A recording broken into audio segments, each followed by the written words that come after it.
men and women in general, you want to be selective on who's worthy enough to see certain sides of you.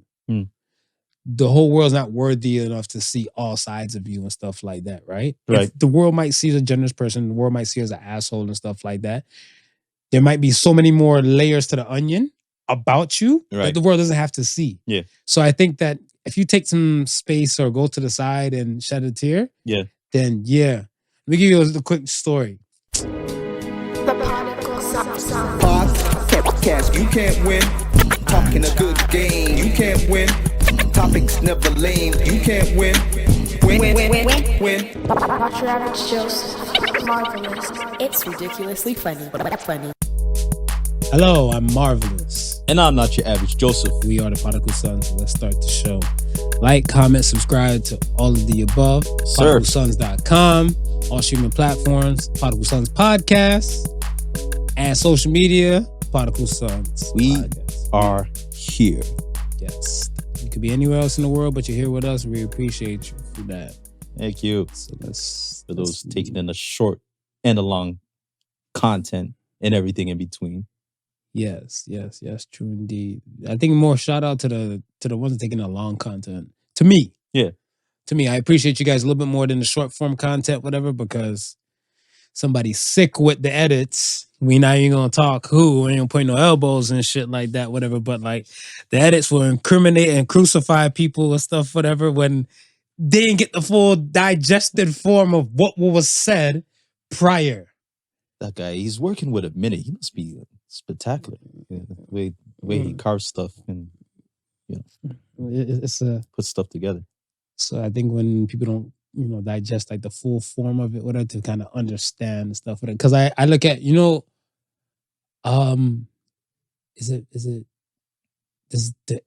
he's Indian, the Indian politician that tried to run. Vivek, is it? Vivek. Yeah. Vivek. Right. Who was trying to run. Yeah. Most of his policies and everything and stuff was more to, I want to say, relatable. Right. For Republican, I look at his stuff as that for Republican. Yeah. And I want to say him, like, and his background and everything, it works. Right. What he was trying to say in short form couldn't win him a dog and pony show. No. Long form? Yeah. Yes. Yeah. Kanye, short form? Yeah. No. Right. Long form? Yes. Right. So I always appreciate the long form people Yeah. to kind of fully take in and understand the stuff, except for the Cat Williams thing. That was too long for TV. But I mean, hey, if you're used to the Rogans and shit like that, whatever, then that's it. We try to give you less than 2 hours because we know y'all got shit to do. We try. But I mean, hey, it is what it is. So I think for some people, long form and stuff works better and stuff for them. I think this podcast especially has its way because I think that a lot of times people just look at the short form thing and just, I'm going to say misunderstand or misinterpret what the things are being said in the lessons and stuff that's kind of been given out. Like even when we post the questions, right? We poll the questions, the answer, they want to care about our answer. Listen to the show. Right. And they'll get a full breakdown on that. Same way with the Associated Sons as well, right? We give a breakdown at the end of the show for the Associated Sons. Yeah. So a lot of people, I had somebody and stuff, whatever, I'll tell you off camera and everything, but the shit's funny. I think I probably told you, posted Associated Sons and motherfuckers was in their feelings. So I was like, why are you in your feelings? Because the thing is stuff is that how I look at the person, I don't address all the haters. Right, yeah. I look at it stuff as where I'll address to you like this much. Right. On a decent level. Gangster and gentleman. Yeah. So I'll give you the gentleman side this much. Right.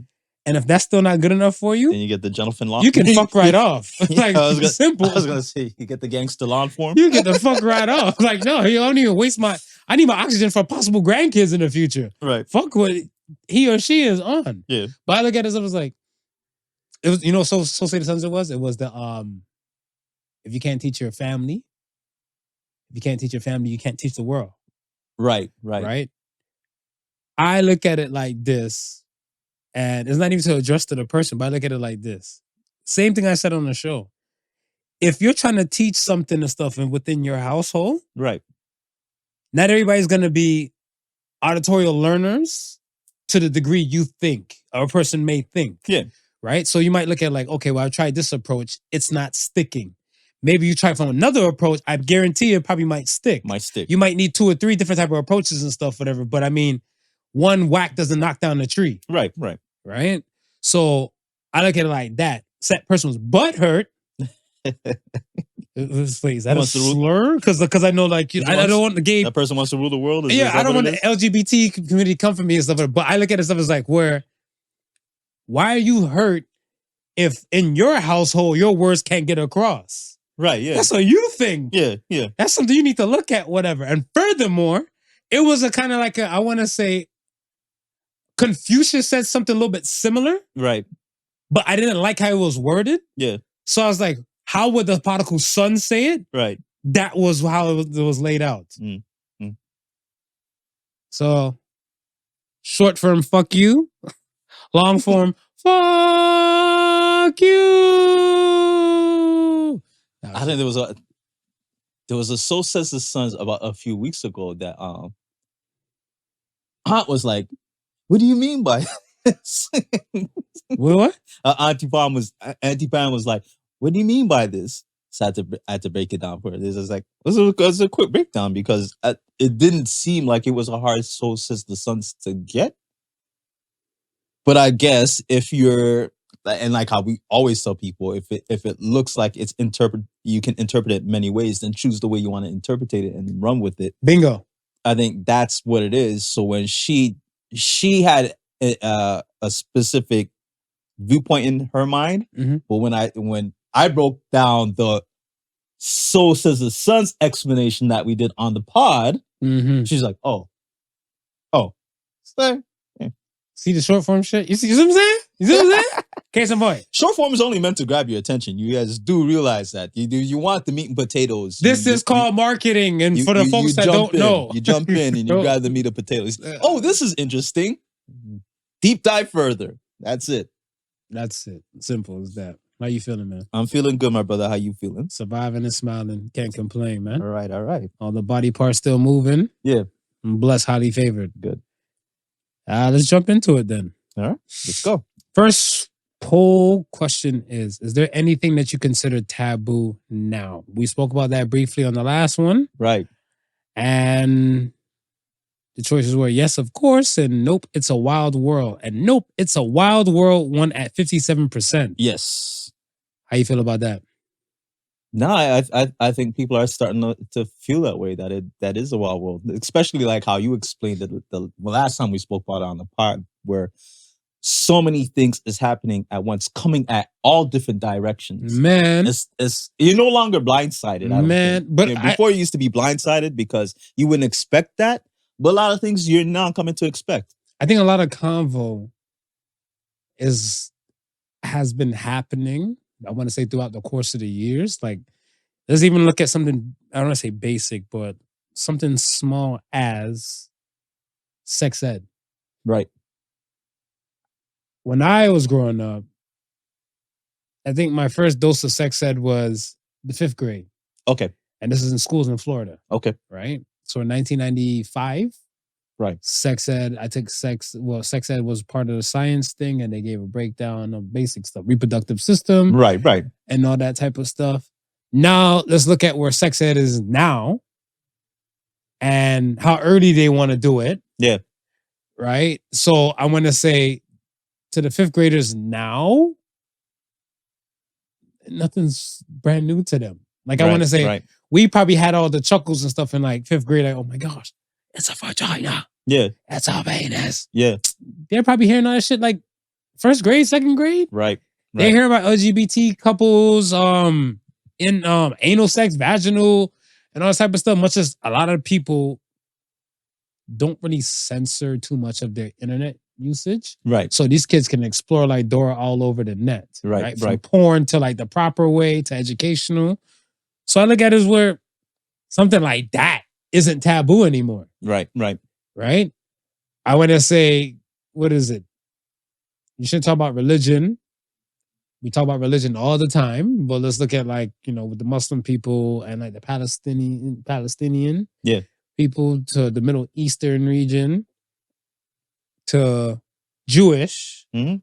the Jewish folk, religion is no longer a taboo. Politics, we talk about Trump and whosoever's running and all the above. What's taboo? Yeah. It's a wild world. That's it, man. And like the internet makes a mockery of everything. So I think that just adds that extra layer to the mix, right? Because every one of those things that we just mentioned, as far as a topic is concerned, you can find a meme either belittling it, making light of it, or just cracking humor about it. And that's why I say, like, there's no angle that's not being presented to you. It's coming at you at all different angles. Mm. You could see a post on the war between Israel and Palestine, Mhm. and that post can make you really, really sad. And within a minute or two, you can see a post about the same war that's happening that'll make you shit yourself with the giggles. Oh, It's like the memes, yeah. it's coming at you at all different angles. So there's nothing. You're right. There's nothing really taboo as we once thought about it. It ain't safe. It ain't safe. It ain't safe. Yes, sir. Next poll was, do people care as much when men cry? And 53% said yes. 53% said yes. Yes. When I was watching the polls, the no side was kind of leaning. What, heavy? Yeah, I was like, y'all don't really. 47% really of the care no's about ain't that us. far. Yeah, what song did you sing? Like Michael. Mike? Yeah. I've been saying it. Fuck, when I had the question and stuff, I was like, oh, what is it? Is that they really care about us? I left it like that because, and it was so funny. I was talking to a patient at my hospital. Yeah. And I was talking to a patient and stuff. And he's seen it. He follows the podcast and stuff, whatever, too. So Right. he's seen it. So he just, he came up on me. He's like, yo, what's up with you, man? Who posted that question? Like, of course they care when we cry.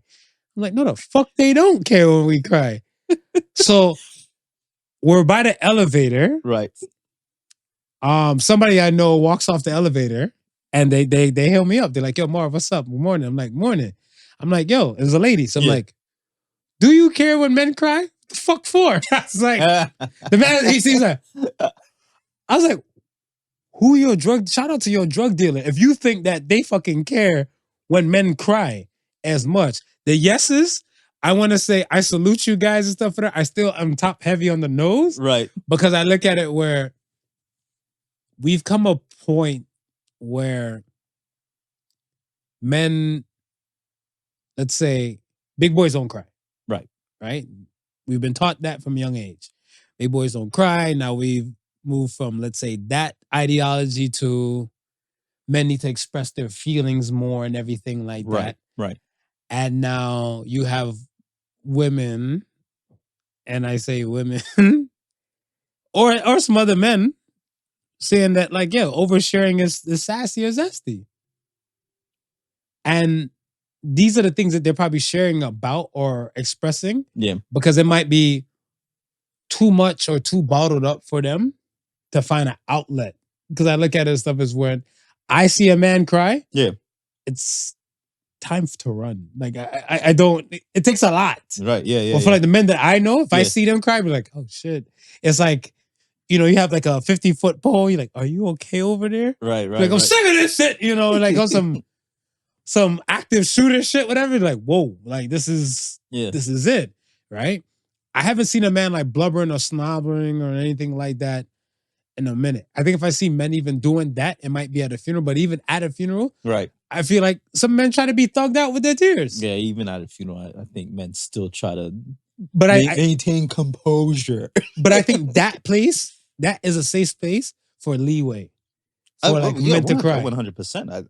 I think if you're not shedding tear at a funeral, especially granted, if it's somebody you just maybe know or an acquaintance on that, you know what I mean? And it's you feel a sense of sadness, but yet it's not heart touching.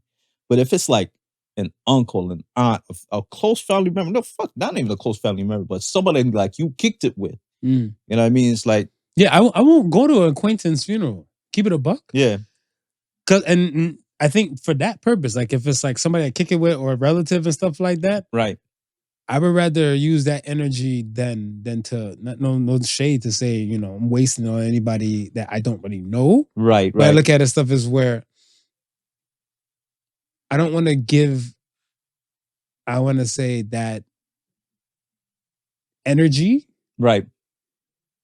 to possibly feel sad, possibly Mm. change my mood, possibly make me feel a type of way and stuff like that. And like I'm all for sermons. I'm all for like the fire sermons, whatever, right? Right, right, To hear what they have to say, you know, amongst this person who passed. right. But nah, I don't want to do that. I Okay. don't want to do that and stuff, whatever. No more. I mean, one of the hurtful things, I went to like 2 kids' funerals, like little kids. Yeah.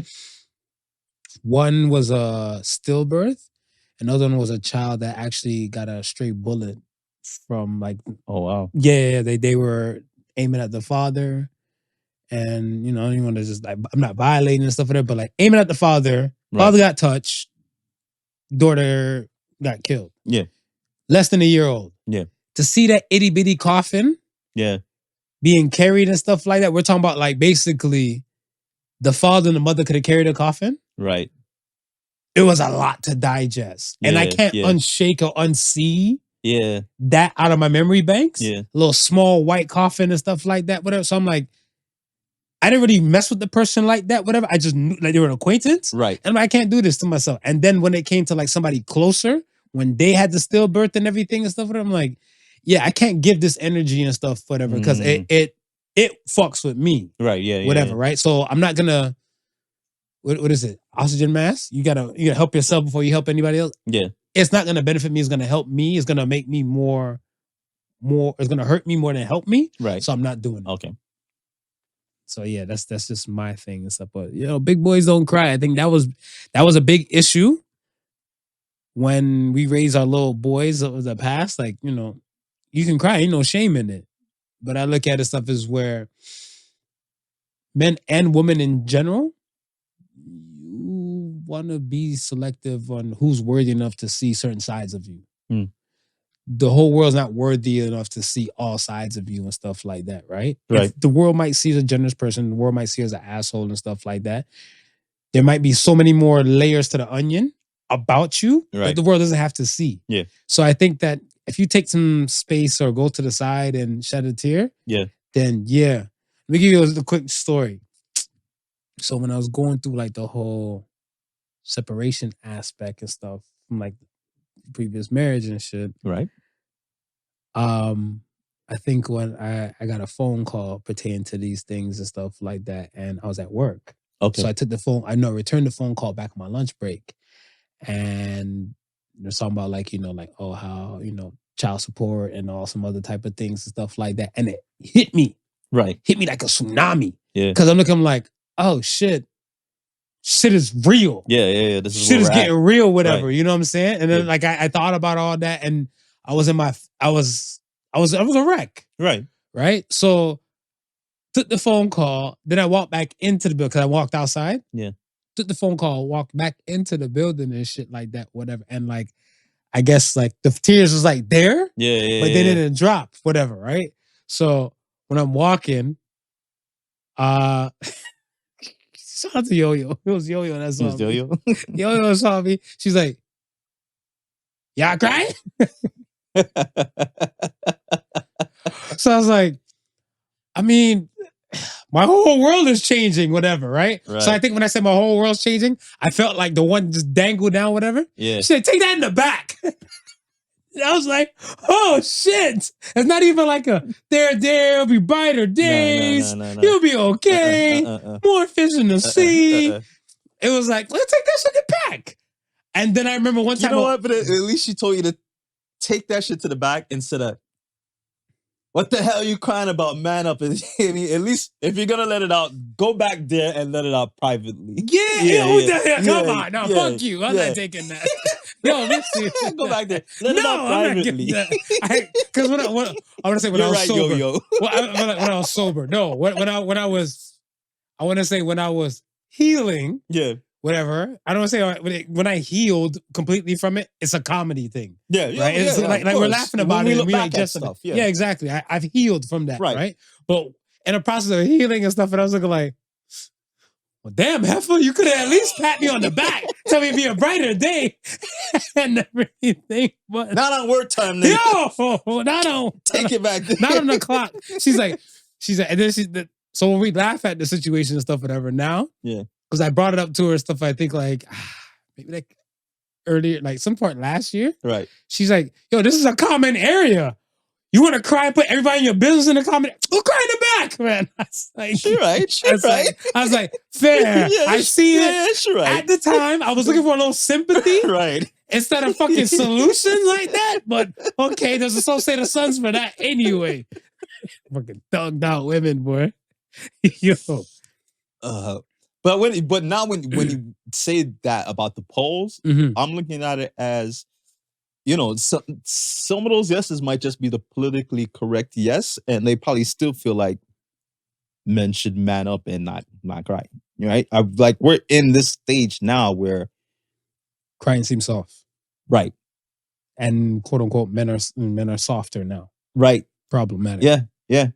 And at the same time, you still gotta be able to show your emotions. Yeah, you want a lot. Like they want a lot. Yeah, you still gotta be able to show your emotions, but don't show too much. No, then it becomes problematic. Right. Yeah. Whatever that means. Freaking people, man. All right, man. Let's get to some things. Oh, yo, I want to. You know what? Yeah, we'll start with that. Is rap beef part of rap culture? And I want to shout out Coyle Ray for that. Because she made a thing, she said rap beef is corny as fuck, and she made a tweet about it. Right. Now, I wanted to ask you, because, you know, we did talk about the Drake hip hop thing last time and stuff, whatever, and you know, Mos Def's comments and everything. Yeah. But is rap beef part of rap culture? Yeah. It is. It is.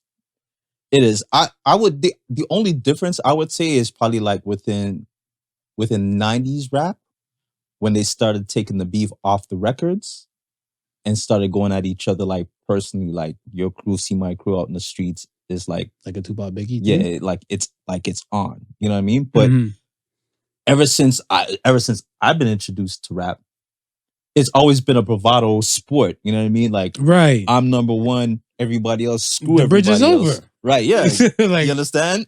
To me, that's one of the earlier rap beef that's tracks. what I'm saying. Yeah. And it was a record thing, right? But you know, they kept it cordial in the streets, like they, you know, be in the clubs and stuff like that. And then I would say around 90s, it's like it started coming off the records and started heading into the streets. And it's just now we're at a point where it's no longer I'm better than you. You know what I mean? It's my whole crew is better than your whole crew. And my whole crew makes more money than your whole crew. And it's you're saying that now? Yeah. Oh, okay. Yeah. And I'm looking at it as now. I feel like they still get violence because I mean like you know, R.I.P. was in King Von. Yeah. And everything like that. And yeah, no, they get violent, but what I'm saying Dolph, it's like the persona behind it, right? Like I'm better than you. Oh no, you're not. Then the words start throwing in, and then like it's not like these. And it's funny because they can't battle words. They can't battle with words, so they easily get their egos hurt and put in check. It's not like one time where sticks and stones may break my bones, but words will never hurt. Nah, words is hurting niggas outside. The feeling's bad enough that they want to run up on you for talk. Okay, so I want to put your mix out there like that, whatever, but you're 50 this year, right? Right. Do you think that there's words that somebody can say that could actually hurt you? Because I feel like words could hurt and they cut deep, but I don't say like deep enough to create violence. Yeah. But I want to say there's words that can probably hurt. Do you think? I won't say words. You've experienced a lot going to 50. I won't say words. I would say more of maybe character assassination. Speak on that. Like if you're calling me out of my name and call me names and so forth like that won't hurt, right? Okay. But if you're trying to say that like I'm a shitty dad or something like that, my kids do this, that, and it's all because of me, that'll probably take personally. Mm-hmm. You understand? Because now you're speaking more towards my character. You're not just calling me out on my name. You're talking about me personally as who I am as a person. So that's what I mean. Like something like that. Yeah, but I mean, again, would that push you to violence though? No, it's never gonna push me to words. Neither words or that will push me to violence. But I'm saying on a hurt side, that would hurt me more than word. Like if you're just saying shit to just say shit, I get tune that shit out. That's you now. What about like you when you were younger? Let's say like you're like 18 to 22 type. Would and somebody was to say something to call. Well, obviously you didn't have kids then, but if somebody said something like towards your character or stuff, whatever, then would it be something where like you feel like you might need to square up, not take somebody's life, but just like get in their face? It's if we're going to go to blows, it's because we're going to go to blows. It won't be over words. I think it starts. Does it start from words? Yeah, but like, I'm saying for me, it won't be over words. It's be like, okay, now it's time that you want to try and test my steeds. Oh, so you want to fight? You know what I mean? We go back words to words. If I say something that makes you want to throw a blow, then I got to defend it now. You understand? But you're never gonna say something to me that's gonna make me want to throw a blow at you. Gotcha. Yeah, I think, and for me, I always found it weird where like if I'm listening to music like what's it, Katy Perry, Dark Horse, right? She has Juicy J on there, and some radio stations won't even play like the rap aspect and stuff of the song, right? Right. They just kind of just clip it all out as is, and I always look at them like, why? And when I heard somebody say it, whatever, not somebody from the radio station, but I heard someone else like a passerby, I'm like, I think it was that song. No, it was the other Katy Perry track, E.T., the extraterrestrial with Kanye. Right. Ye's verses was sliced the fuck out. So I'm like, yo, where's the Ye? Right? Where's Ye? And then the person who heard, they're like, yeah, a lot of people don't like to play rap because it's all about violence. But I'm like, there was nothing violent in his verse. Nothing violent. Like it was about like, like out of space fucking. Like it's violent about fucking. Yeah. Like, some people like it rough, some people like it soft. So I was like, and I said to the person, who was non-black. Right. I'm like, do you think every rap lyric, because I'm assuming the person's a rock head. Right. I'm like, do you assume every rap lyric and stuff is about violence? So they're like, well, there's the Tupac and the Biggie thing, but they know shallow about. Of course, yeah. Right? And I look at it stuff as where I was like, shit. I guess other cultures just look at rap as like something that comes with like rap beef or extenuate violence or something like that. Yeah. You get what I'm saying? Yeah. When I mean, if we're looking statistically speaking, like some of the school shooters and stuff, they're not rap listeners. Right. They be rock, heavy metal, alternative listeners and stuff. And they're the ones out being active shooters. Right. So I'm like, I don't know where you guys get your facts from, but it's from the rap beeps. The rap beeps that they see, they're like violence. It just breeds violence. I mean, just think about it, right? Because we've talked about it last week, how rap has become popular music. But even with that said, the popular rap songs, they got some violence in them. Bobby Shmurda, hot nigga. They got some violence in them. So can you imagine now, if this is popular now and you're now hearing it for the first time, right? And you're hearing the violence being thrown around in these rap songs, and if you're listening to a popular radio station and like let's say 5 rap records play, and out of the 5 rap records I played, only one was about ass shaking, and the rest was about getting your ops, you're gonna probably think that rap music is violent music. Except for Drake. Shout out to except thank you, Drake. Thank you, Drake. Thank you, Drake. Go ahead, say it, Dan. You the GOAT. You the GOAT. You the GOAT. Yo. Thank you, because it would, like I said, they would probably think all rap music is violent. Yeah, because I found out that Nicki Minaj and Meg Thee Stallion are going at it now. Megan's going at it forever. She got a verse for Drake. The hiss track? Yeah. Yeah, that's what I'm saying. A diss track, whatever. And I'm looking at stuff, I was like, do we need rap beef? Like, but you're getting money over there. I'm getting money over here. Everybody's all in their feelings. There's like, what's Meg shooting back for? Because Drake said something in in a rap song Oh. not too long. So it's tit for tat. That's what it is. But rap has always been like that. Rap has always been like, you say something about me on record, I'm gonna say something back about you on record. Let's hope it stays on the record. But I don't feel like rap beef is part of rap culture, but I don't feel like we need rap beef. No, we don't need rap beef. But again, it's like, it's the one genre where people are always fighting for that number one spot. I don't really know of any other genre where people like covet and fight over it. You know what I mean? Somebody might get put into that place by fans and peers alike. But no, rap, we constantly battle for that space. How do you think people from other races view you? Not us, Black people as a collective, but you. Let's say, start with Caucasians. How do you think? It depends on how I get up in the morning and leave my house presenting. Meaning? If I'm dressed in jogging pants and a hoodie, they probably just view me like any other coon. You know, boy they see on the street, right?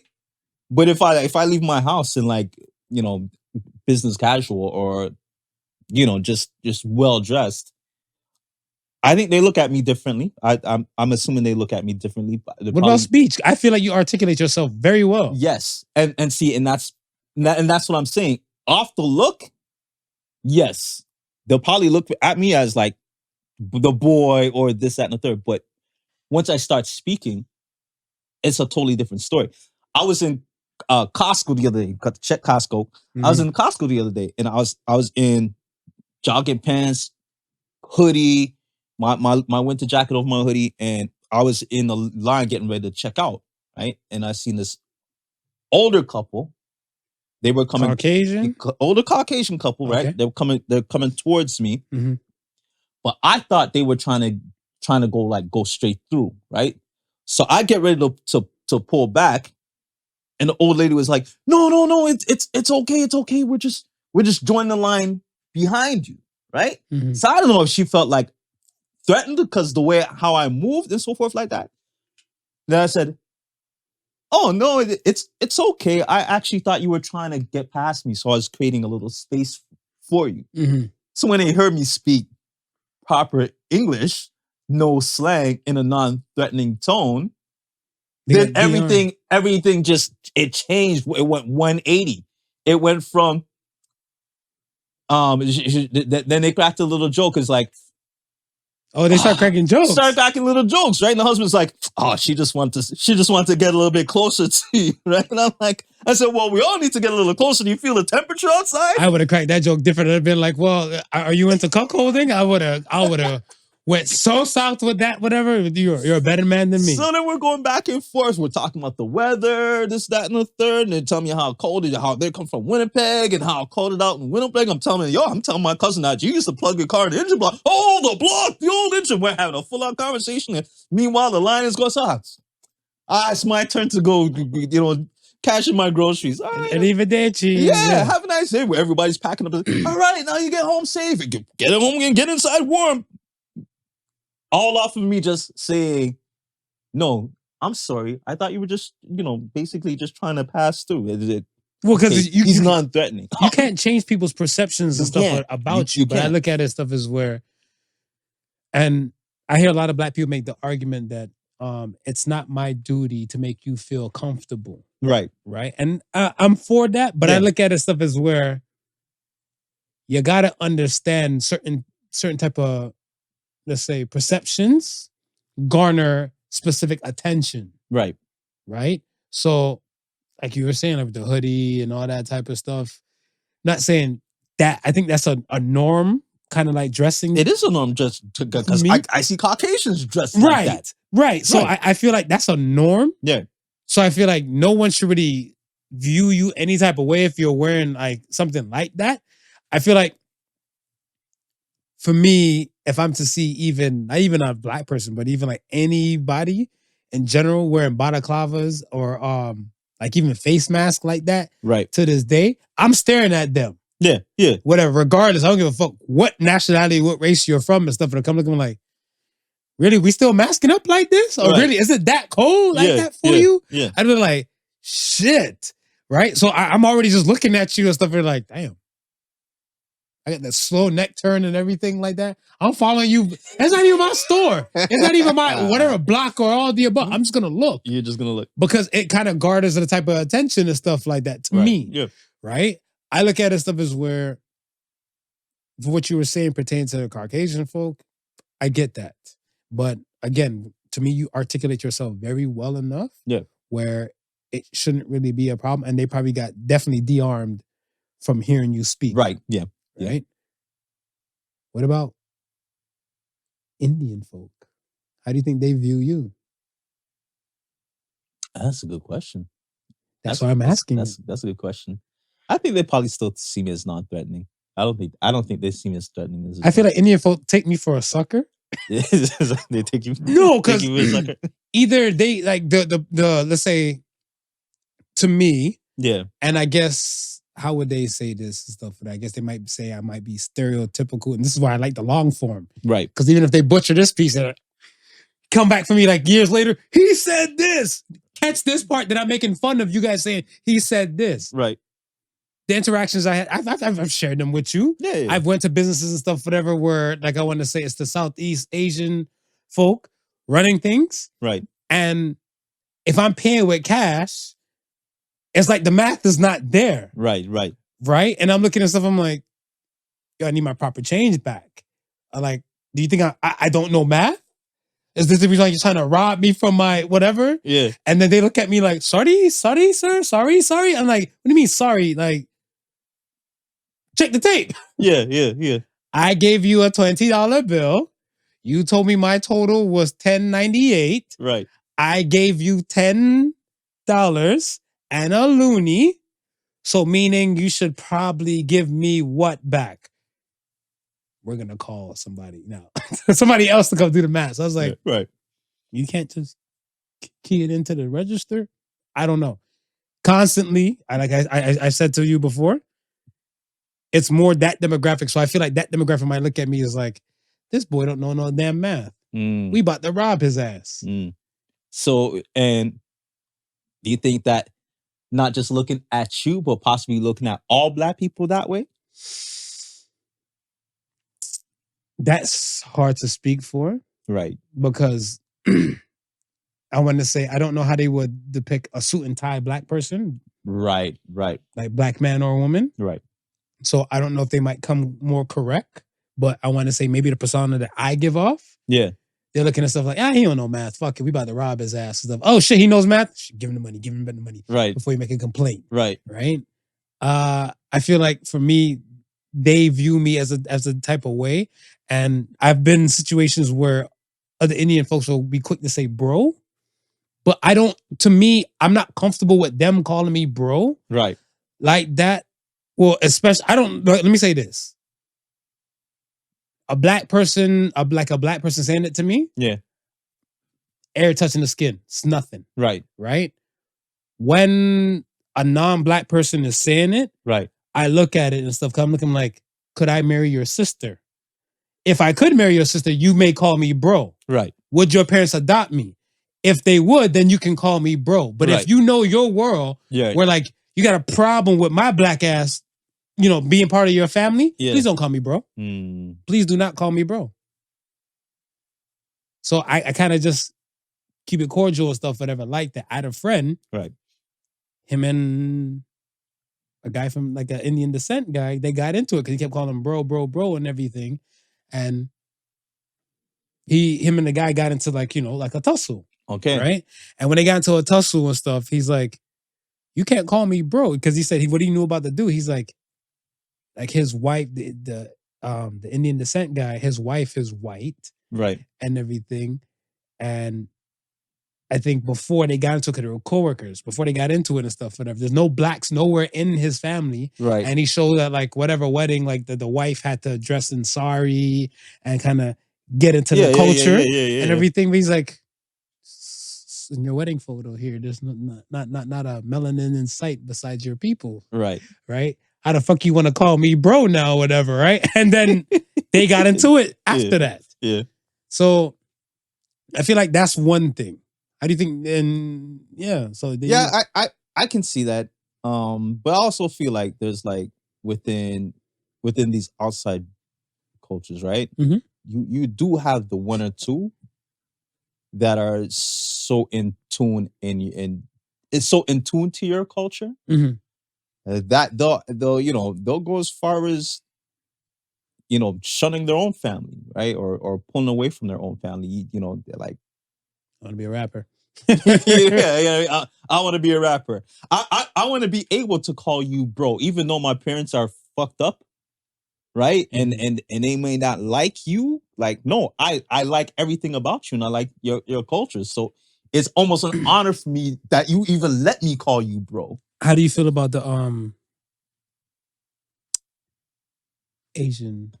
Pacific Asians? The new hairstyles. Oh, you know I was going there. I was about to say they got the fro, they got the locks. I was like, what's appropriation or appreciation? I think it's appreciation because they're rocking it for a bit. It's not just like a gimmick for a moment. No, I think it's appreciation, and it's funny because it's just like I said, like if like you go to certain places in like Asia, like certain places in Japan, certain places in China, like there's like full out like reggae clubs. Yeah, there's like full out hip hop clubs. Japan. I'm not too sure about China, but I know like in China now, like especially let's say this with the internet fodder they've been giving us, especially like during the pandemic, how they treat the African folk there. Yeah, not too fond of that aspect, right? And then like the NBA, well, not NBA, the China Basketball Association with the nigger, go back to your country, niggers. Yeah. China don't win me over yet. Japan did. Japan won me over a long time ago. China, I think that they're still gonna have their pockets in China where it's just like, like certain parts of the culture they love and they adore and they'll adopt it, right? And so when I see stuff like the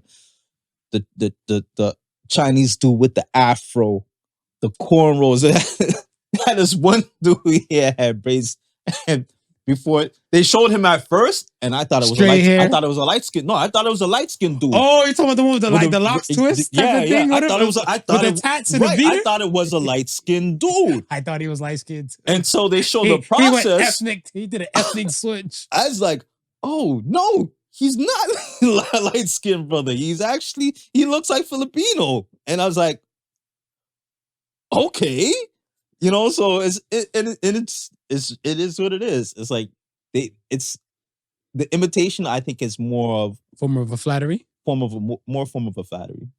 Have you ever not seen one post? Well, women been wearing their hair for the longest time. About time they just trying to get up even. I mean, there's no lie that was spit. Ain't no lies. With the Malaysian, the yaki, and all that type of stuff. Ain't no lies. There's no lies to that. Have you ever been with somebody outside your race? Yeah. Dating? Yeah. Yeah. You did I've dated. I've dated a Caucasian. I've dated a. Have you ever been swallowed by a Caucasian? Swallowed by an Asian? Not by an Asian. You've been swallowed by a Caucasian? What's wrong with you? Shout out to TD Jakes.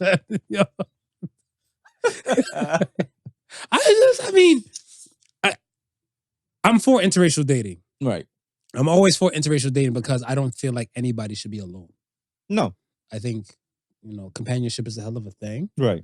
And again, like interests and similarities of, the worlds you're into and stuff, I don't find it far-fetched for anything to kind of pop off because if like, I don't know, somebody might be into anime and Japanese culture and stuff like that, and they're not Japanese, and then they meet somebody and stuff who isn't Japanese and they're very fond of the culture. This is where your similarities brew. And then until, you start having the Q&A and the convo and stuff with the person, you realize like, oh shit, this person, you guys have more in common than what, I thought about this and it's like, if you're going to fall in love with the parents, then that would be the trap for you. But if you're gonna fall in love with like the soul, Ooh. then you're not gonna worry about skin color. You're not gonna worry about ethnic background. If your soul's connected, that's what true love is. Ooh. That's what true love is, right? So Poetry, emotion, smooth. There you I go. can't hate on anybody who has a significant other from another mother tongue, another racial background. I thought you were gonna say you keep it old school with your favorite word. Elk. I was like elk.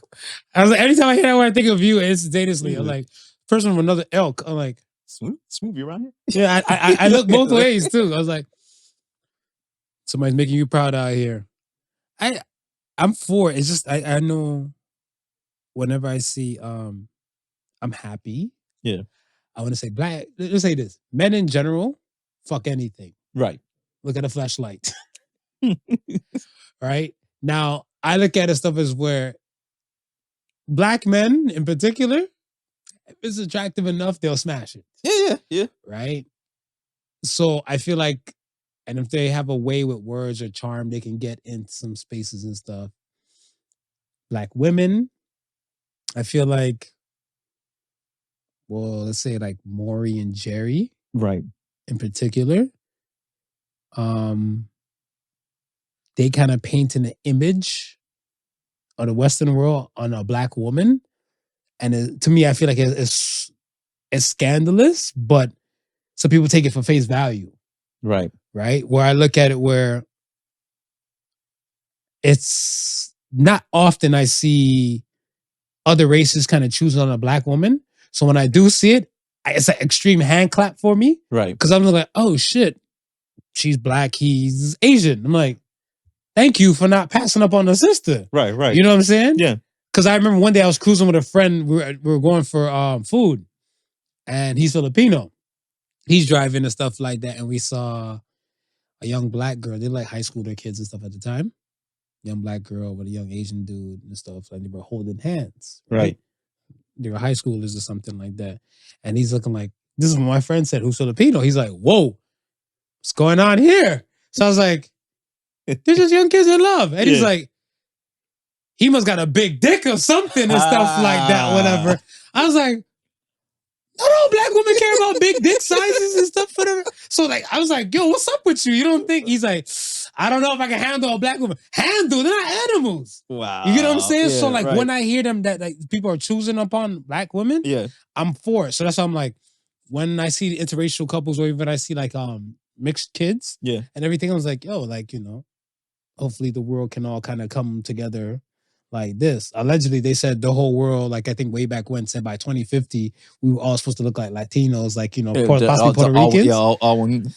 I know. Nah, you got division groups like MAGA in this bitch, so I don't know if they want to cross over. I don't know if it's gonna get like that. Ever? He's not optimistic? We might have robots before. We might have robot revolution before it gets there. Maybe that might spark it. Yeah, that might spark it. That might spark it. Be like, your whole family's gone. Fuck me. We'll make a new family. We'll make an entire new race. Yeah, and I remember I have a story. So shout out to H.O. Salute to H.O. Salute to H.O.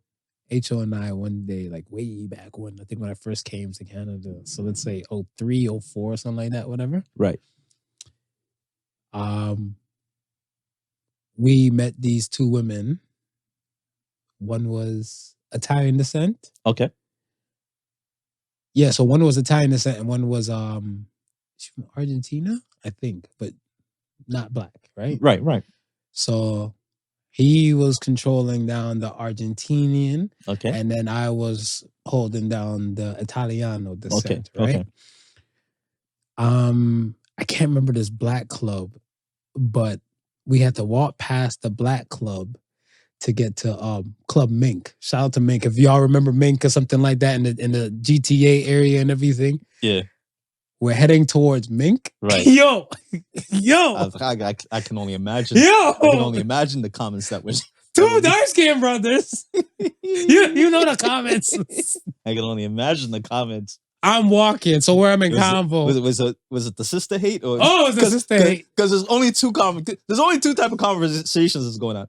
The sister hate. What's the sister hate? Tell me. The sister hate's like, he couldn't find himself some decent black women. And what's the other one? And no, the brotherly love. Yes, my youth. Kong got through. Kong got through. It was A. Do your thing and go through. it was A. So where we're walking now, we're there. We're trying to get to the club. You know, this is where we're about to party and stuff. And I hear long ass kiss teeth. It was probably for like 2 or 3 seconds, whatever. Like, yeah. Oh, these fucking white women keep taking our brothers. I was like, yo, he heard, I heard. We looked at each other. We're like, yo, maybe because they weren't like, you know, like Caribbean descent. They didn't understand. They didn't catch it. Yeah. So. Oh, no, they caught it. No, they caught it. You're an asshole. They caught it, Marv. They just didn't acknowledge it. They were like me. Sticks and stones may break your bones, but words will never hurt. Come on, Black Kings. Yeah. Oh my gosh. It was a moment. And I was like, we looked at each other, we're like, we're gonna just keep it pushing. Right. Keep our heads forward and just gut through. just go through. And when we made it to, we're like, shit, you know, like say like when we're lined up at the club we're supposed to go to. Yeah. He's like, yo, you hear the chicks outside the club? I was like, I don't think we should walk past that area. Going back to the car. Y'all might get lynched with your girlfriends.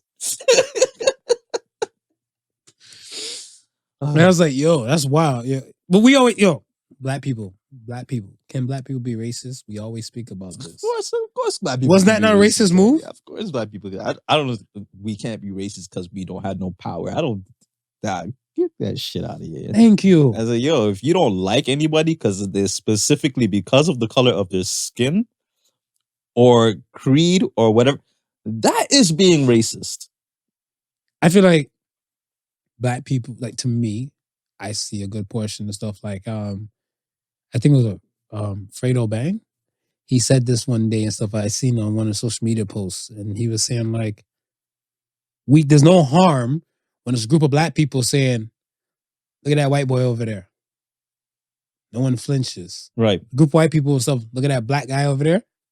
It becomes racist. Right. It's the same thing, basically, right? Yeah. So I'm like, we use racism so much. I think we've gone blind. Like, you know, some people, they're used to like the smell in their house. They've gone nose blind. Right. I feel like they've been using racism so much that they've gone blind and stuff to it. Like they're just permanently racist. Right. But they just can't see that they're being racist and stuff. Right. And yeah, to this day, I'm still gonna stand by that. Black people can be racist.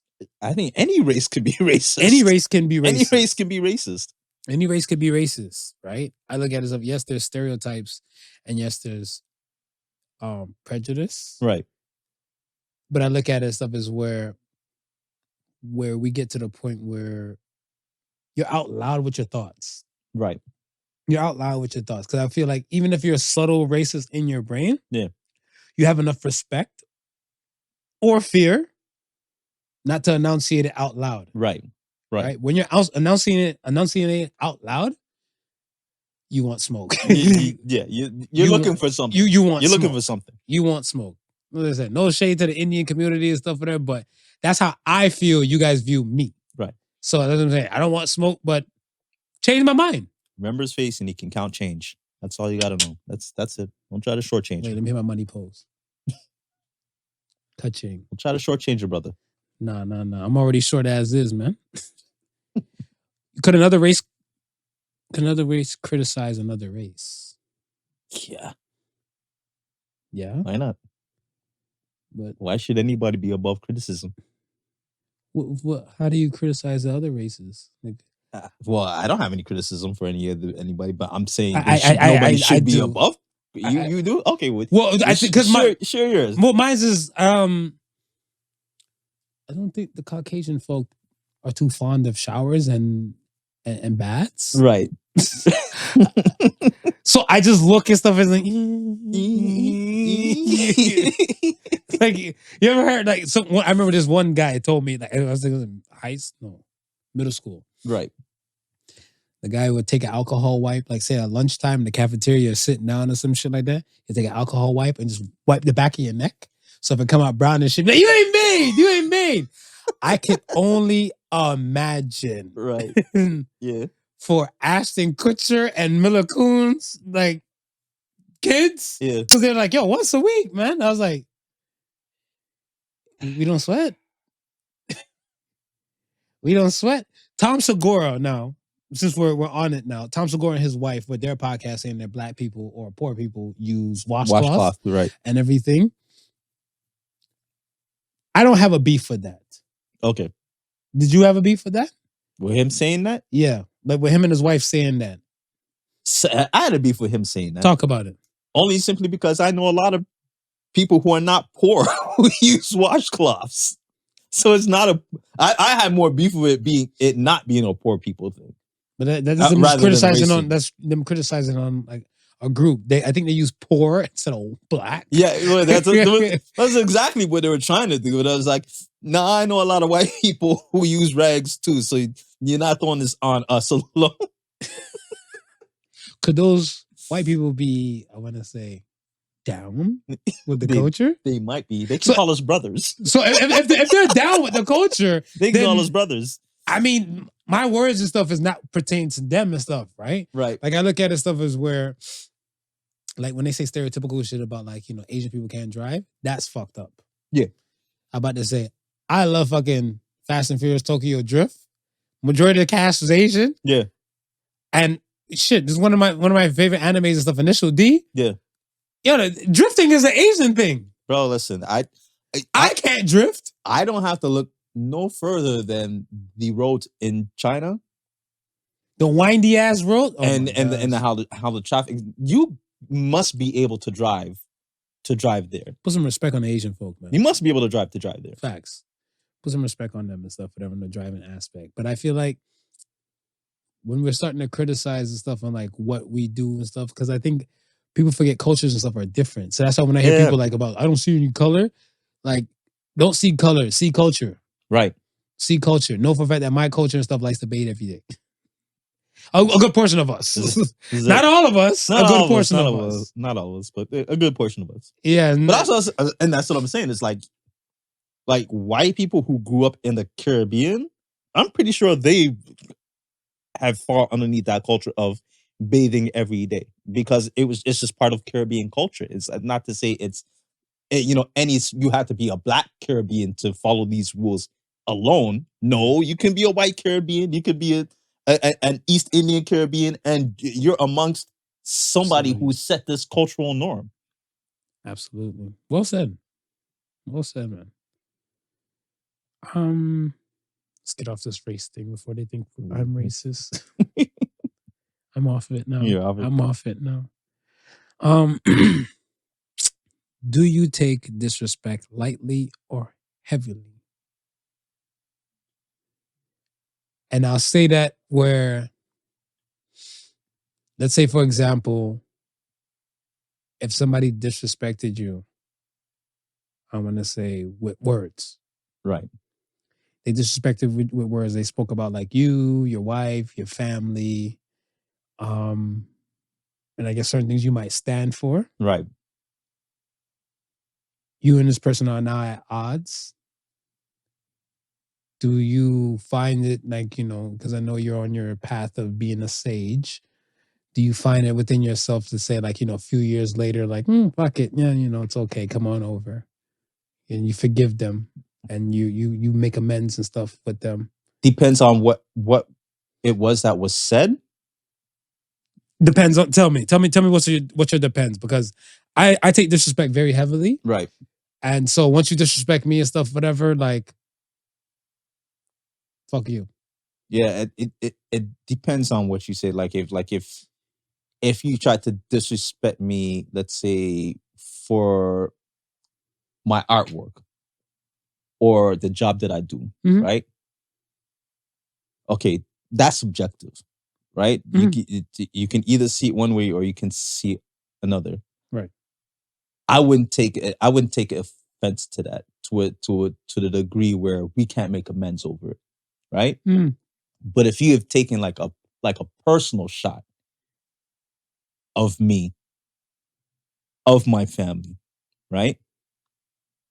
And I know and I can read the room about it. I know it's not you being a heat of the moment, hurt or whatever, because some things come out of people's mouths. So you forgive heat of the moment? No, I'm saying, yeah. I'm saying if it's like Mhm. if it's a situation where I know you could not think of anything else to hurt me.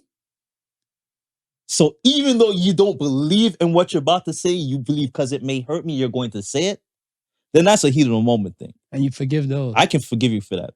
I can't. If it's something where I know I can sit down and say, no, I knew you always felt about me that way. Because there's certain things that you know that they may always feel about you. They've just never expressed it.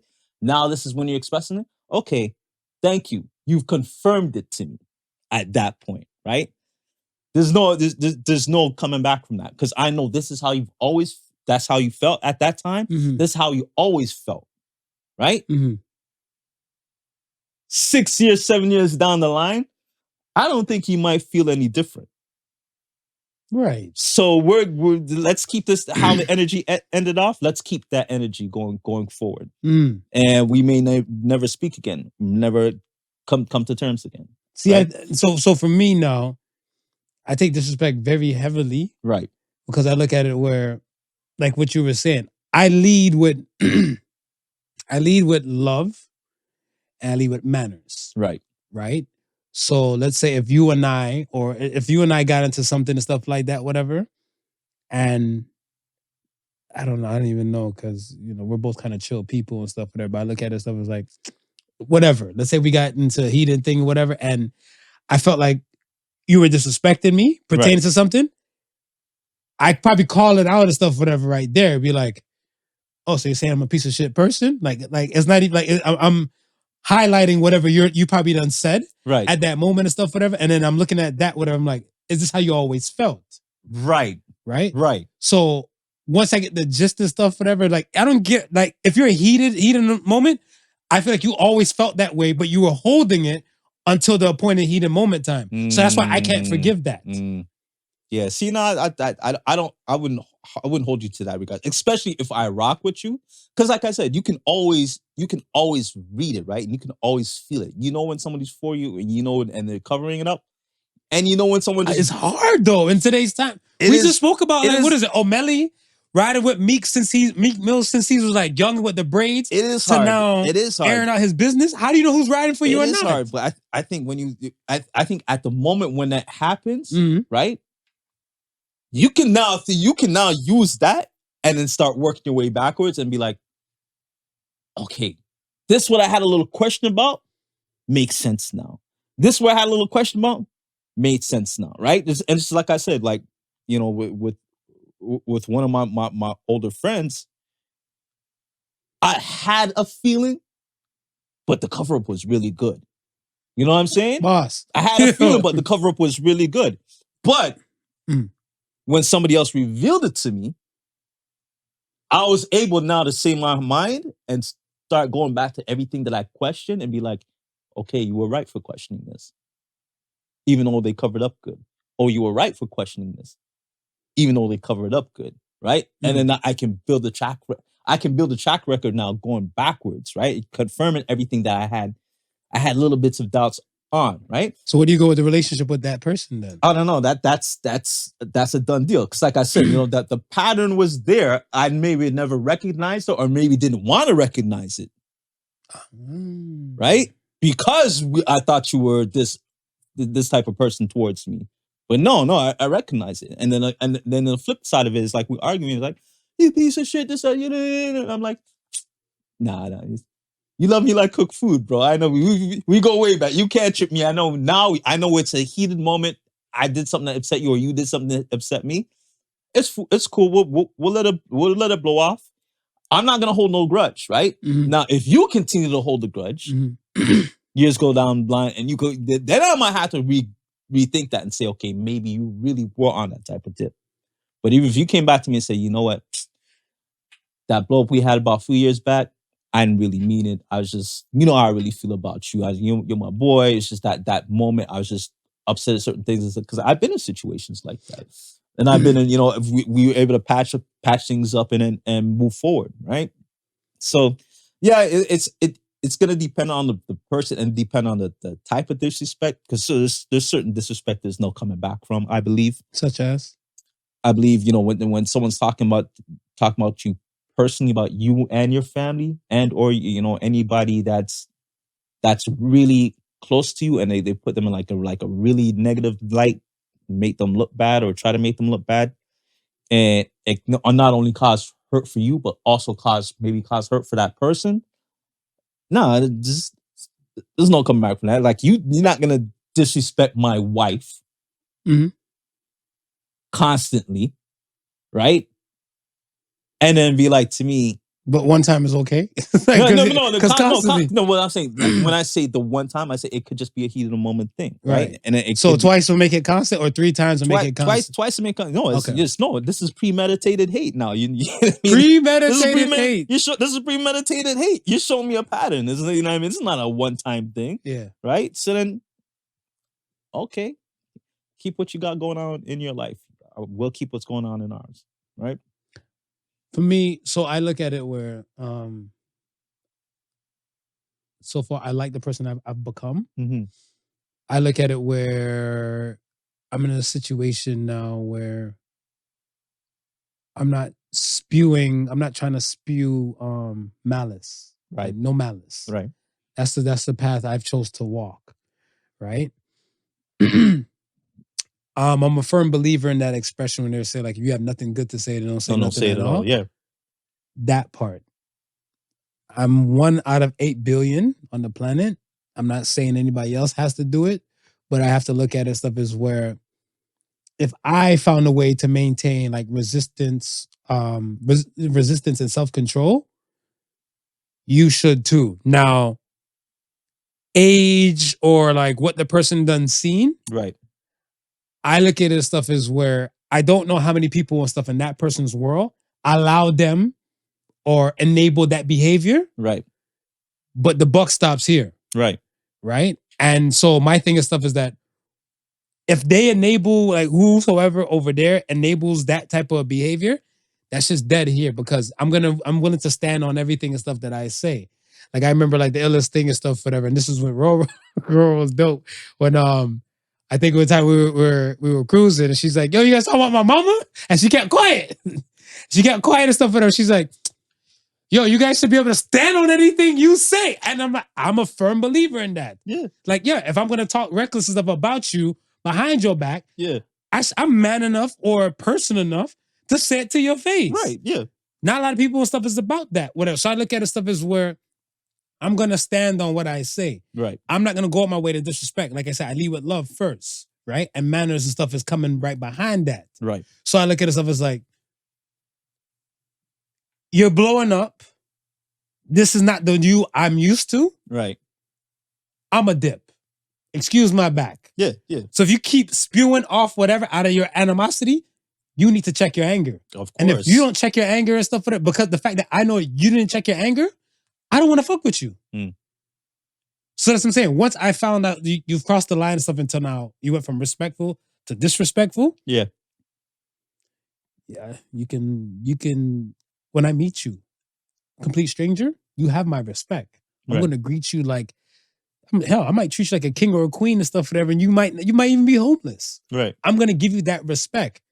You do something to lose my respect, it's a wrap. Right. Right. It's a wrap. Yeah. Like first impressions and stuff mean a lot to me, because there's some people I interact with every day, and there's some people and stuff I don't interact with every day. So if I don't interact with you every day, and this is your first time seeing me, you come with disrespect. What we're not going to do is allow that here. Right. I'm going to teach you how to treat me. And you're going to stay your side, and I'm going to stay my side and stuff, whatever. And then that be that. And that's it. So that's why I'm like, how does a sage like yourself and stuff, whatever, handle disrespect? Because I look at it, stuff as like, a lot of people and stuff I know, Yeah. like, even going back to like rap beef and everything, I look at it stuff as where there was a time where, okay, I grew up with Jay and Nas going at it, Mhm. from the takeovers to the ethers, till they're doing tracks together like Sorry Not Sorry and stuff, whatever. You know what I'm saying? Right. And I look at it stuff as like, leave that into the bars, the music, Right. right? Would you take it as a disrespect? Or Jay said, you know, a skitty in your Jeep, left condoms in your baby seat? Absolutely. Of course. Absolutely. Because Of that means course. you fucked my previous woman, Right. and you're disrespecting where my child needs to sit in the vehicle when they're Right. riding Right. with previous person and stuff, whatever, right? Over a period of time, you can forgive that. Cool.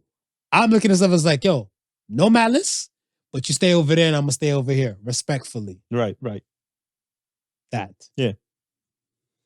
It's okay. Let's get to the question of the week, man.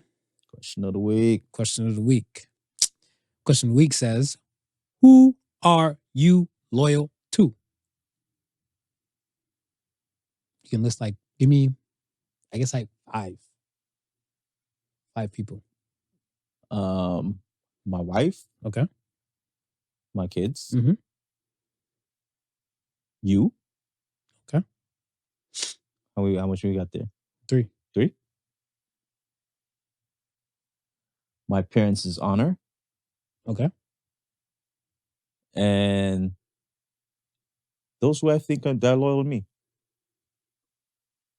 Yeah, no. That's too vague. Don't That's- miss me with that's that. too- that's too vague? No. You're gonna give me a body. You're gonna give me a body or a person. No, I'm gonna stop right there. Then 4. 4. Mhm. Are you willing to commit crime for them? Yeah. Oh yeah? Yeah. We got a bank robbery coming up. Get your balaclava ready, nigga. It's the plan is sound, brother. I done watched too much Dead Presidents and set it off for The us to plan not is to make it sound, happen. If the plan is sound, brother. Okay. So for me, I'm loyal to stuff. Yes, I want to say you for sure. Salute to Sunita. Momo. My mother. And I think my 5th person and stuff for sure would always be Taliban. Okay. I want to say if I had a 6 man and stuff, whatever, it'll definitely be Ben 10. Mhm. No, he said you don't like when nobody call him Ben. Ben 10.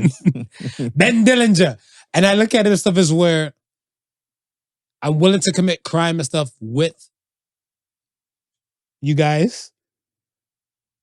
Any given time and stuff, whatever. Like even like Ben 10 and I, whatever. Right. We have a conversation and stuff, whatever. So this bank robbery is really going down. Oh, it's going down. It's going down. It's like Better be a good getaway driver. Have you seen him drive? Have you seen him drive? All right, so we're in good hands. Yeah, we're in good hands. I all stayed over there. Skirt, skirt. All right. I look at it stuff as where, yeah, for those people when someone wants to commit a crime and stuff for, but we have a conversation and stuff, and Ben and I, we always be like, I'm down for it as long as you feed me. Right. And I look at it stuff as where, yeah, you want somebody, like I only want people and stuff that's willing to help me move a dead body. Like if I can know, I can trust you and rely on you and stuff like that, Right. then I would do whatever it takes to constantly, I guess, kind of let you know that the love is there. I don't need no O'Malley's popping off and stuff in my corner at this point in time in my life. Not in this. Because I'm not definitely. burn, like I don't go around to try to burn bridges and stuff, right? That's it. And I look at it stuff as, again, you gotta be able to stand on, if you don't stand for nothing, you fall for everything and stuff. So I look at it stuff, I'm gonna stand on my integrity, right, and my bonds and stuff that I've created with set people, yourself and set people. So I look at it stuff, I'm doing whatever it takes to kind of maintain those bonds and keep those bonds and stuff strong as is. And yeah, like if I'm gonna fuck with you the long way like that, yeah, if you come to me, I gotta look at the crime, but I look at it stuff as like, so certain crimes and stuff, I wouldn't even blink an eye and stuff, whatever, too. Like, right. Oh shit, I just hit somebody with my car. I don't know what to do. get your ass inside somewhere. Let me go wash the car for you Right. with some gloves on. Right. You know? Right. I don't know who can knock out these dents and everything. Where do you think the body dropped? Whatever, right?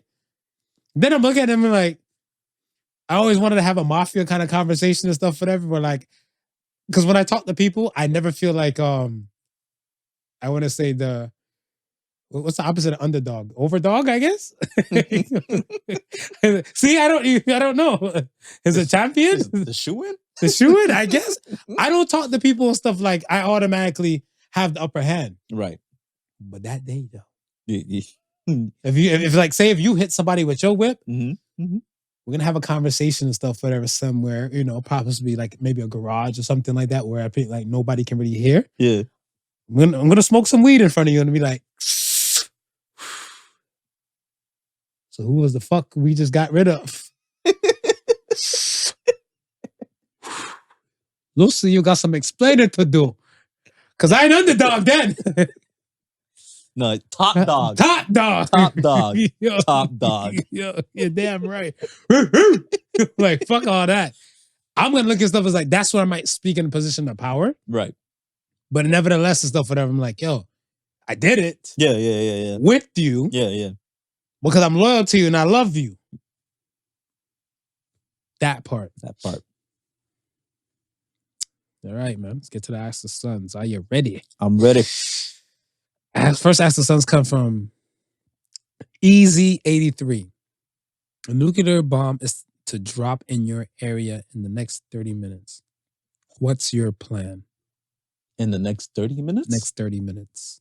Drive into my Airbnb.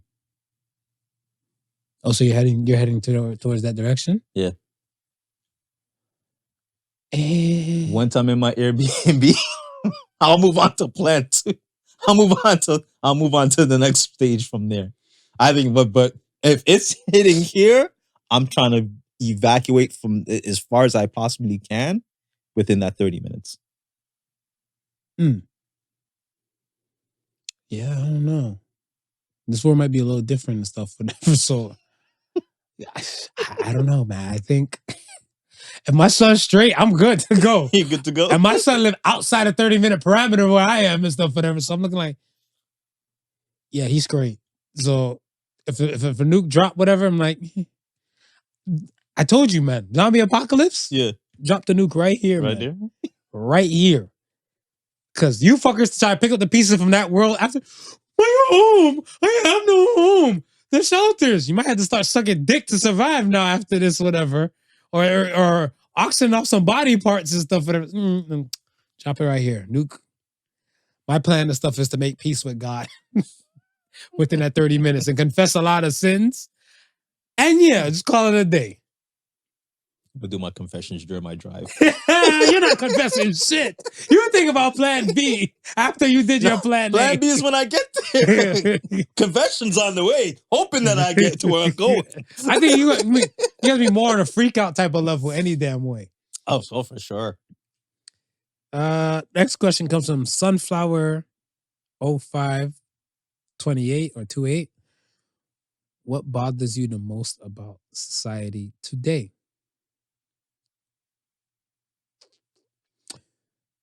Five issues with the world I still have. Lack of love, lack of family. Mm-hmm. Everybody acts like they know when they don't. No accountability. And no one listens. No one wants to listen. Everybody has something to say. Like I look at it as stuff, even us as podcasters, we have our piece and stuff to say. Right. But I look at stuff as that we might not have the luxury of time to address every and anybody. But I look at it stuff as that we're willing to still listen if it comes to us like direct. Like you said, Auntie Pam came to you or the person came to me and stuff like that, whatever, right? Right. You're still willing to listen. Yeah. And I think that's a major issue where no one wants to listen to stuff anymore. Accountability from everywhere, from politicians to like, look, I want to say religious leaders to celebrities, beating other celebrities. And you know what I'm saying? Like, I want to say like the Diddy, Cassie to like, the accountability aspect. Right. right? Like those issues I always have. The lack of family thing, you gotta really appreciate family. And I look at it as not all family members. Like we're talking about, like if a person where their mother like stole from them, robbed them, or ill treated them and stuff as a youth. Like we're talking about some precious shit. Right. Yeah. You ain't gotta respect that. You ain't gotta love that type of family and stuff. But family is the ones like the one you could possibly create. Yeah. Right. I look at it stuff as where this world is big, vast, and scary. You should not go at it alone. And no one spews love like that anymore, man. No one spews love like that. That's what I told you. I was watching that the Genie flick with Idris. Right. 1,000 Years of Yearning. Of Longing. I look at it stuff as like the movie was about love. And again, I lead with love. And no one really leads with love. They kind of just, I don't know if they choose violence. I don't want to speak for anybody, but the love dynamic and stuff is not really there. And it's not like an overall kind of being and stuff in the end. Like I want to say, people might say it's all love when it's not really. Right. It depends on the individual using it. But I look at the action of the individual and stuff. Like, I remember most of my people call me a love slut because I'm like, oh, I love this. I love this person. Yeah, I love them. I love this song. I love this, whatever. I leave with love. They call me a love slut. Love slut. Yeah. They're like, you love everything. I was like, calm down. Like, you don't love anything. It's like, we're the exact opposite. Yeah, exactly. That's why I'm attracted to you. No, that's called toxic woman. No, sir. No, kind sir. We're not standing on that one. What are the issues you have with society today? The inability to come together for the stuff that we deem most important to us. And I say that for the issues of, like, for instance, right now, everybody's suffering the same thing right now, and that's inflation. Okay. Right? We're willing to sit down and take it thinking because we believe that there's nothing that we can do about it. Right? Mm-hmm.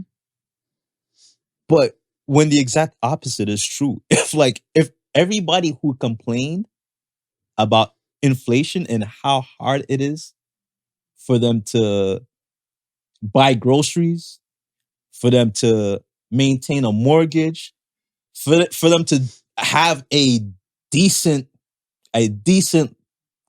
way of life. If everybody was to say next Tuesday, you know what? We're not going to work. We're not going to leave our houses. We're not going to do anything that makes the economy run. And see how this world survives without us. If everybody was to do that on a Tuesday and the financial system collapses, and on a Wednesday they asked us, what's the problem? And on a Thursday we say, well, unless we can afford all these things, we're not coming back. You won't see us on Tuesdays. You're not going to see us ever again. On the Tuesdays? Oh, ever again? Ever again. Oh, okay. By the Friday, they're in damage mode, finding out how to make this work. By Sunday, because the work week starts back on a Monday. By Sunday, they're already telling us what they're willing to do for us to make sure that we get back to the table. My question to you and stuff is that, you knowing about people, you have people, I'm going to say, smart with their money. Right. And frivolous with their money. Would that determine why an individual won't, let's say, rally that cause as well? Because, like, let's say if you're frivolous with your money and everything like that, where, let's say, if you work on salary, right, these days are already counted for. Right. Now, if you're not working on salary, you're working on shift, like as you go along, and you're frivolous with your money, I don't think there'll be a reason for them to stay home on that Tuesday. You get what I'm saying? Yeah. Because and not even just frivolous, but let's say if circumstances have put them, you have to hold yourself accountable. Yes. That's what I'm saying, the accountability aspect and stuff. Like, well, I'll just say it. Why put yourself in a position and stuff, whatever, of like, let's say multiple kids, when you can't afford, you can barely afford one. You can barely afford one. Right? I look at it stuff as like, you have to hold yourself accountable. Like, fuck, this one kid is costly.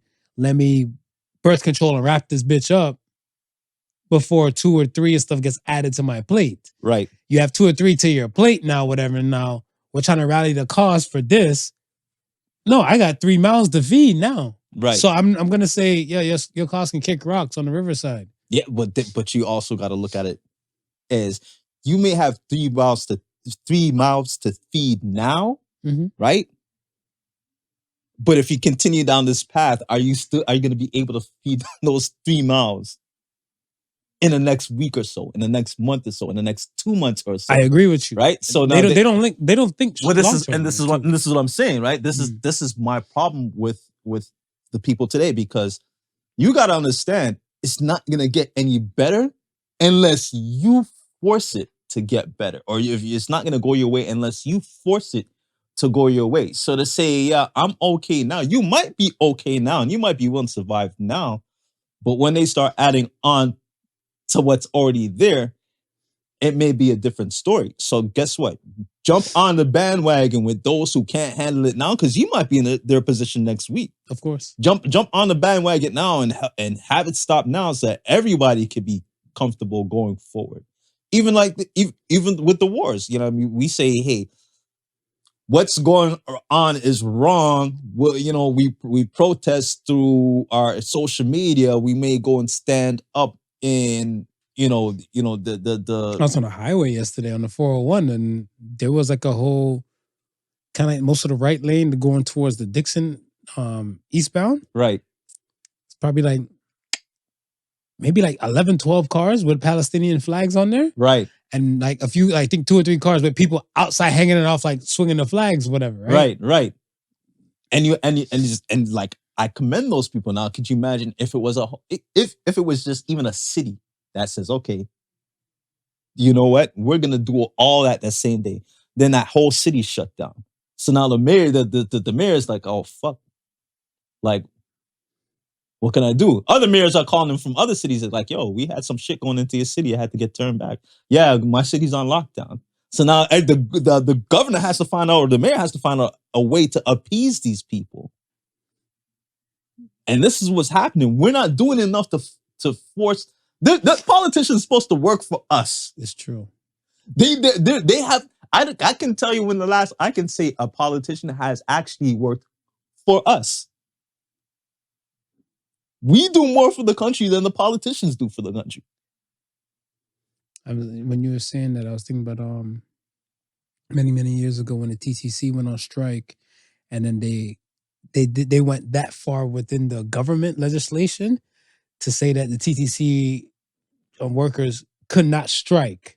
Right. Yeah. It went from a TTC is Toronto Transit Commission. Right. It went all the way to like Parliament. Right. Yeah. To say them fuckers down there cannot, whatever. Can't speak about no other transit system. No other transit, no. But Toronto Transit Commission are not allowed to strike. Right. So, because they shut down the city, shut down people to get in to like go to work and to and fro. And that was a day. A day. That was a day. A day. That's not a week. Remember, that's because people got to take subways and buses and public transit, and that was a day. And then it only took one number cruncher. It only took one number cruncher to show them how much that city lost, right, in that entire day. That's the backup to your wording. It's true, right? Very true. Only took one number cruncher, and it's like, oh my gosh, no, we can't have that the next day. Right. A week of that, and the economy's messed. What? The next question, last question, comes from JJ45. What makes a woman truly sexy, both physically and emotionally? Talk about it. Physically, I'll start with clothes that flatter them, and confident in their looks. Like they're not 90% covered with makeup, because they understand they have a natural beauty to them, so they can they don't mind wearing makeup, but it's to accentuate and nothing more than that. So, and like I said, the clothes, they're not trying to be overtly sexy or anything like that, but it's to accentuate what they already have. Like, I love a girl in the jeans and a nice shirt that that fits them well, right? It doesn't have to be, like I said, overtly sexy, over the top sexy. And for emotional wise, I'd be like a really good personality and a really good sense of humor. For me, physically, I like the makeup thing, but I was gonna say shapely to your body. Right. Because I look at it stuff as like, if you're slim and you have a little curvature, or like you work with what you got, whatever, that makes the cut. And if you're a big girl and stuff, and you have some shape and some curves and stuff, whatever to you and everything, yeah. For physicality aspect, the makeup thing is a big thing in my world. Right. R.I.P. Kevin Samuels. Sorry. Well, some people say he probably might be down there, but yeah, I think what Kevin Samuels said is stuff I kind of took it to heart. He said, if it takes you 30 minutes to get pretty, you're not really pretty. That's what I'm saying. You're not really pretty. Like, shower, and like after you get out the shower and stuff, whatever, like, style your hair and keep it pushing and stuff. But if it takes you 30 minutes to put on some makeup and everything like that, you're not really pretty. Emotionally, I would go with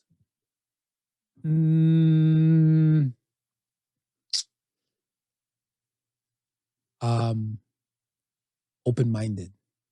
Okay.